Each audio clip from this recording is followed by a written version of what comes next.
आज इस वीडियो में डिस्कशन करेंगे हम, जो मैंने यहाँ पे टॉपिक आपके सामने ओपन कर रखा है, वर्चुअल डिजिटल एसेट यानी बजट 2022 में जो बात सबसे ज्यादा चर्चा में थी वो थी वर्चुअल डिजिटल एसेट की टैक्सेशन। जी हाँ, गवर्नमेंट ने जो हमारे बिटकॉइन चलते हैं ना, बिटकॉइन आपने नाम सुना होगा, बहुत ज्यादा ट्रेड होता रहता है। बिटकॉइन जैसी करेंसीज को जो वर्चुअल डिजिटल एसेट्स हैं वो उनको टैक्स कर दिया है, उनका टैक्सेशन अलग यहाँ पे डिक्लेयर कर दिया। जैसे इनका टैक्सेशन अनाउंस हुआ ना बजट वाले दिन, तो उस दिन सभी को लगा कि गवर्नमेंट ने बिटकॉइन जैसी करेंसीज को लीगल कर दिया है, ऐसा कुछ सभी को लगा। बट बाद में ट्वीट्स आ गई थी कि नहीं, टैक्स लगाने का मतलब ये नहीं है कि ये करेंसीज लीगल हो गई हैं और जल्दी ही इंडिया की खुद की एक डिजिटल करेंसी अनाउंस होने वाली है। तो बहुत सारी आपकी रिक्वेस्ट आई कि मैम वर्चुअल डिजिटल एसेट पे भी वीडियो बनाइए, तो आपके सामने वीडियो शेयर कर रही हूँ और पूरी डिस्कशन रहेगी वर्चुअल डिजिटल एसेट पे। थोड़ी सी लंबी हो सकती है वीडियो, क्योंकि यहाँ पे आपके साथ डिस्कशन कर रही हूँ कि बजट में क्या पॉइंट ऑफ व्यूज आए हैं, क्या क्या हमें उससे क्लैरिटी मिल रही है और किन चीजों पे अभी और क्लैरिटी चाहिए, सारी चीजें हम डिस्कस करेंगे। तो अगर आप भी वर्चुअल डिजिटल एसेट्स में ट्रेड करते हैं, आपके पास भी कोई इस तरह का बिटकॉइन जैसी कोई करेंसी है जिसमें आपने इन्वेस्टमेंट कर रखी है, तो आपके लिए बहुत इंपॉर्टेंट हो सकती है वीडियो। लाइक और शेयर जरूर कर दीजिएगा। इंपॉर्टेंट इन्फो के लिए हम हैं studybuddy.com पे। यहाँ आपको बताना चाहूंगी कि जीएसटी कोर्स हमने लाइव अनाउंस कर दिया, यानी जीएसटी में क्योंकि बहुत सारे चेंजेस आ गए हैं तो अपडेटेड कोर्स आपको मिल जाएगा। 5 मार्च से लाइव क्लासेस स्टार्ट हो रही हैं। इसमें एनरोल करना है तो लिंक वीडियो के डिस्क्रिप्शन में है और 10 फरवरी तक इस पे एक्स्ट्रा डिस्काउंट भी मिल रहा है, उसके बाद कोई डिस्काउंट नहीं मिलेगा। इसके अलावा भी हमारे कोर्सेज एक्टिव हैं जिनके बारे में डिस्कशन करेंगे वीडियो के एंड में। तो हम यहाँ जिस चीज की बात कर रहे हैं उसको आप ब्रीफ में वीडीए कह सकते हैं, या कुछ लोग इसे क्रिप्टो के नाम से भी प्रोनाउंस करते हैं। तो हम क्रिप्टो करेंसी के टैक्सेशन की बात कर रहे हैं जो बजट 2022 में अनाउंस हुआ। बजट 2022 में फाइनेंस बिल आया, फाइनेंस बिल के सेक्शन 2 में अमेंडमेंट करके ये क्लोज 47A डाला गया, जहां पे वर्चुअल एसेट को डिफाइन कर दिया गया। क्योंकि अभी तक कुछ भी इसके बारे में श्योरिटी नहीं थी, जब से ये बजट आया है तब से बहुत ज्यादा हलचल मच गई है कि शायद इसे लीगल कर दिया है। नॉट लीगल नहीं हुआ है, सिर्फ इसकी टैक्सेशन की बात करी गई है।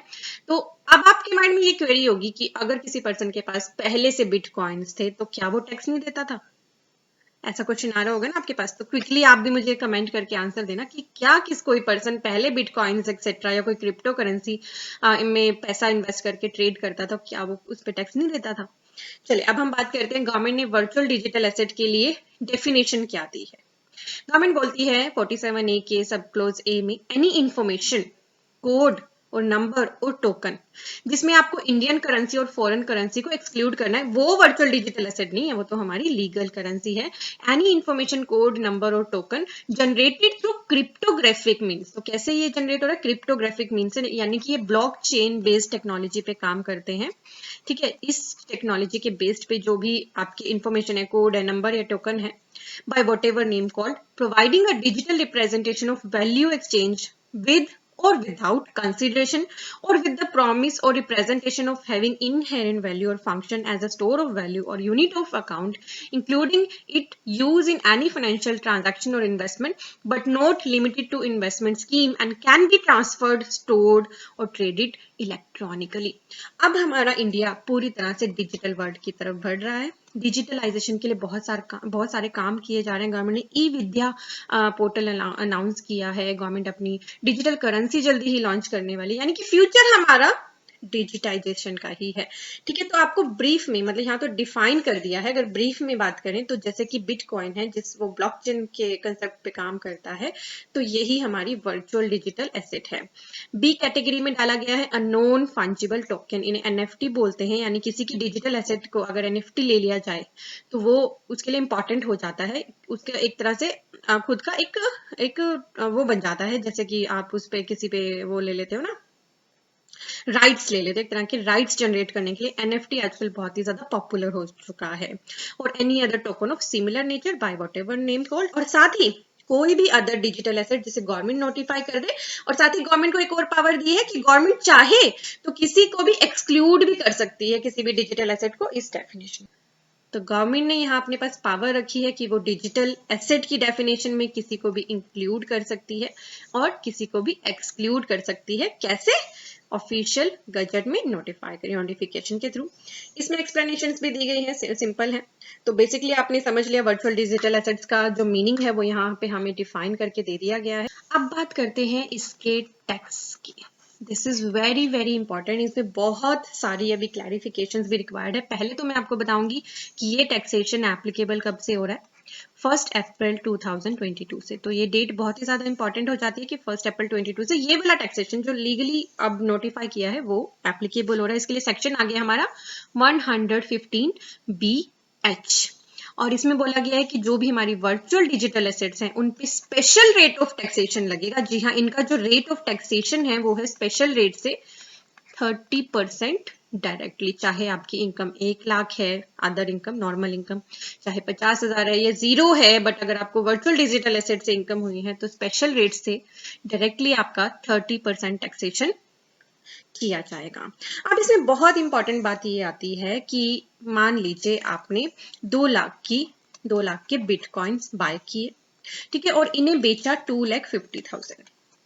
तो पहली बात, क्या इस पूरे 2,50,000 पे आपको देना पड़ेगा 30% टैक्स, या कोई डिडक्शन भी अलाउड होगी, या कोई खर्चा भी मुझे अलाउड हो जाएगा? तो ये जानिए, ऐसा नहीं होगा कि पूरा 250 पे आपसे ले लेंगे। कॉस्ट ऑफ एक्विजिशन की बात तो हमेशा करी जाएगी, तो यहां भी करी गई है।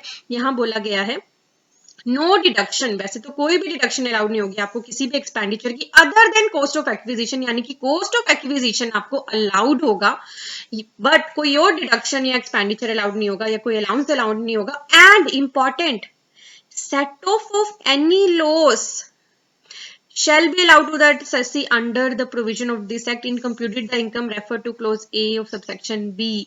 ना तो कोई any expenditure allowed होगा, ना कोई allowance allowed होगा, ना कोई set off of loss allowed होगा। So इस पे clarification required है। इसके लिए सबसे ज्यादा लोगों के मन में एक डाउट है कि क्या लॉस भी सेट ऑफ नहीं किया जाएगा। इसके लिए एग्जाम्पल लेते हैं। अब मैंने आपको यहाँ पे एग्जाम्पल लिया, यहाँ पे राम ने एक बिटकॉइन परचेज किया था 2 लाख का, उसे इसने 2,50,000 में बेचा। अब मुझे ये तो क्लियरली अंडरस्टैंड हो रहा है कि 2,50,000 तो ये इसका सेल प्राइस है, इसमें से अपना cost of acquisition 2 lakh minus कर देगा, इसका प्रॉफिट बचता है 50,000। पर राम ने कुछ अदर खर्चे भी किए थे, जैसे उसने किसी को कमीशन दी थी बिटकॉइन बाय करने के लिए, क्या वो इसमें से माइनस कर पाएगा वो इस 50,000 में से टैक्स देने से पहले? नहीं। ठीक है, चलो कोई बात नहीं, वो मैं माइनस नहीं कर पाऊंगा। अब राम ने जब ये बिटकॉइन खरीदा था ना, बिटकॉइन के साथ साथ इसने एक और करेंसी एथेरियम होती है, शायद मुझे एग्जैक्टली प्रोनाउंस करना नहीं आता, वो भी खरीदी थी। वो उसने खरीदी थी 1 लाख की, और अब उसे बेचा 50,000 में। तो इसमें इसको लॉस हो गया 50,000 का, राइट? तो क्या ये 50,000 का जो ये लॉस है इसका इस करेंसी पे, और इसमें जो प्रॉफिट है, क्या इन दोनों को सेट ऑफ कर सकता है? तो इसके लिए हमें क्लैरिफिकेशन रिक्वायर्ड है कि अभी तो इस लैंग्वेज से हमें ये दिख रहा है कि सिर्फ कॉस्ट ऑफ एक्विजिशन की बात हो रही है। मतलब इस पे जो मीम्स वगैरह भी आ रहे थे ना कि गवर्नमेंट ने क्रिप्टो करेंसी के लिए बोला है कि प्रॉफिट है तो प्रॉफिट में हमें हिस्सा दे दो, पर लॉस है तो लॉस तो तुम्हारा। ठीक है, तो वो क्लैरिफिकेशन अभी रिक्वायर्ड है। तो सेट ऑफ ये वाला तो अलाउड है ही नहीं, साथ ही एक और सेट ऑफ लॉस की बात की गई जो किसी और, मान लीजिए हेड में आपकी इनकम है, बिजनेस इनकम है आपकी, और वर्चुअल एसेट में आपका लॉस है, तो क्या वो सेट ऑफ अलाउड होगा? नहीं। तो इसमें कोई और सेट ऑफ भी अलाउड नहीं होगा, और कैरी फॉरवर्ड तो इसमें हो ही नहीं सकता। कैरी फॉरवर्ड और लॉसेस तो स्ट्रिक्टली नो है यहाँ। ठीक है, वैसे बहुत सारी अभी क्लैरिफिकेशन यहाँ पे रिक्वायर्ड है, तो मैं उम्मीद कर रही हूँ आपने टैक्सेशन पार्ट समझ लिया है। ये स्पेशल रेट से हमारा टैक्स होगा 30% से। यहाँ पे एक दो डाउट्स और आएंगे आपके, जैसे कि पहला तो आएगा कि क्या मुझे 2,50,000 की बेसिक एग्जाम्पशन यहाँ पे मिलेगी? नहीं मिलेगी। क्या मुझे 87A की रिबेट इसमें मिल जाएगी? तो हो सकता है वो मिल जाए। तो इन सभी के लिए जल्दी ही क्लैरिफिकेशन हमारे सामने आएगी। देन अब हम बात करेंगे TDS on virtual digital asset. This is very very important. अब इतना सारा ये जो बिटकॉइंस वगैरह हैं, इनमें इतने सारे ट्रेड्स होते हैं, गवर्नमेंट को इस पे कंट्रोल तो चाहिए ना। गवर्नमेंट ने क्योंकि टैक्स लगा दिया है, अब गवर्नमेंट को टैक्स लेने के लिए एक एक बंदे के पीछे तो भागना नहीं है, पीछे ना भागना पड़े, इसलिए गवर्नमेंट क्या लगाती है? TDS। इसमें भी नया सेक्शन 194S लाके TDS के प्रोविजंस एप्लीकेबल कर दिए गए, जो इफेक्टिव होंगे 1 जुलाई 2022 से, 1 जुलाई 2022 से। ठीक है, बहुत इंपॉर्टेंट है। TDS का रेट यहाँ पे बताया गया है 1%। ठीक है। और यहाँ पे लिमिट भी दी गई है कि 50,000 तक कोई भी टीडीएस नहीं कटेगा। दो लिमिट्स हैं, 50,000 और एक है 10,000। मैं आपको दोनों ही बता रही हूँ, ये है 50,000 वाली, ये है 10,000 वाली। यहाँ पे बोला है the consideration notwithstanding anything contained in subsection 1 no tax shall be deducted in case, मतलब कि ये जो वीडीए का टीडीएस है एट द रेट 1%, ये इन केसेस में नहीं होगा डिडक्ट। पहला, the consideration is payable by a specified person and the value of aggregate and value or aggregate value of such consideration does not exceed 50,000 rupees। मतलब यहाँ पे एक स्पेसिफाइड पर्सन्स की बात करी गई है कि अगर स्पेसिफाइड पर्सन्स का कंसिडरेशन है तो अगर अमाउंट 50,000 रुपए तक है तो टीडीएस नहीं कटेगा। अब ये स्पेसिफाइड पर्सन कौन है वो जान लीजिए, वो भी यहाँ पे, ये मैंने फाइनेंस बिल से उठा रखी है सारी लैंग्वेज, ठीक है, फाइनेंस बिल में आपको मिल जाएगा। स्पेसिफाइड पर्सन्स के बारे में यहाँ बताया गया है, being an individual HUF, individual और एचयूएफ की बात की गई है यहाँ पे, जिनकी टोटल सेल, ग्रोस रिसीट और turnover from the business carried on by him और profession exercise him does not exceed 1 crore. Business के केस में 1 करोड़ तक की टर्नओवर है और प्रोफेशन के केस में 50 लाख तक की है during a financial year immediately preceding the financial year in such VDA is transferred. यानी ऐसे पर्सन जो बिजनेस या प्रोफेशन करते हैं उनके लिए टीडीएस काटने की लिमिट 50,000 है, और ऐसे इंडिविजुअल एंड एचयूएफ जो बिजनेस एंड प्रोफेशन नहीं करते हैं उनके लिए टीडीएस काटने की लिमिट 10,000 है। तो आपको ये पता होनी चाहिए कि 194S सेक्शन में हमारे पास दो लिमिट्स दी गई हैं, स्पेसिफाइड पर्संस के लिए यानी जो बिजनेस, स्पेसिफाइड पर्संस के लिए, और अदर पर्संस के लिए जो बिजनेस एंड प्रोफेशन नहीं करते उनके लिए 10,000 की लिमिट है। अब टीडीएस में सबसे इंपॉर्टेंट बात ये आती है कि टीडीएस काटेगा कौन। अभी तक यही समझ नहीं आ रहा कि टीडीएस डिडक्ट कौन करेगा।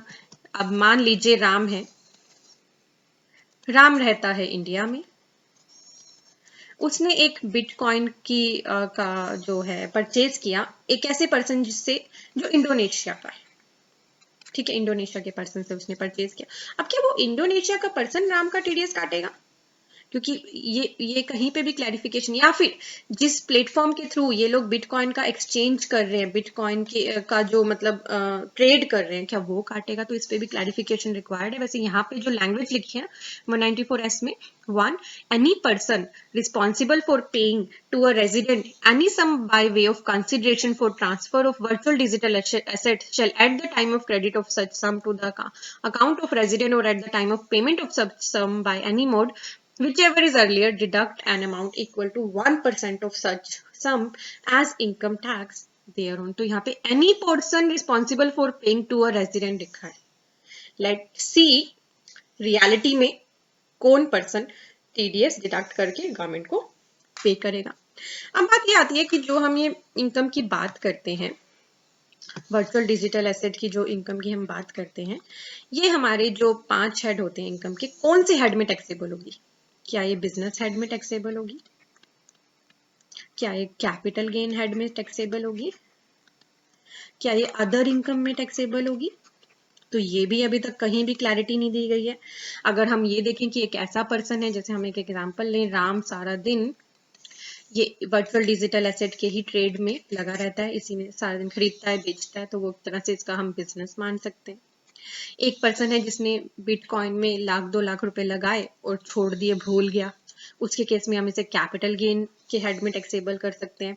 अब अदर इनकम में आएगा नहीं, ये दैट डिपेंड्स। तो इस तरह से हमें सोचने की जरूरत है कि किस हेड में हम वीडीए की इनकम को टैक्सेबल करेंगे। और जल्दी ही, इवन यहाँ फाइनेंस बिल में भी लिखा है कि जल्दी ही कुछ चीजों पे क्लैरिटी गवर्नमेंट लेके आएगी। ये देखिए यहाँ लिखा है, if any difficulty arise in giving effect to provision of this section the board may with the prior approval of the central government issue guidelines for the purpose of removing the difficulty. And I am very sure कि finance act बनते ही इस पे 100% clarity आएगी, जो भी चीजों का हमें डाउट आ रहा है।